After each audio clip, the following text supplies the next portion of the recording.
بسم الله الرحمن الرحيم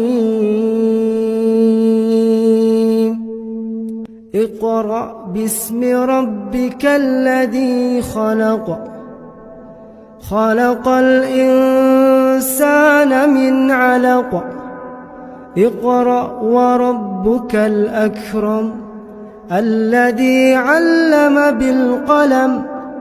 علم الإنسان ما لم يعلم كلا إن الإنسان ليطغى أن رآه استغنى إن إلى ربك الرجعى أرأيت الذي ينهى عبدا إذا صلى أرأيت إن كان على الهدى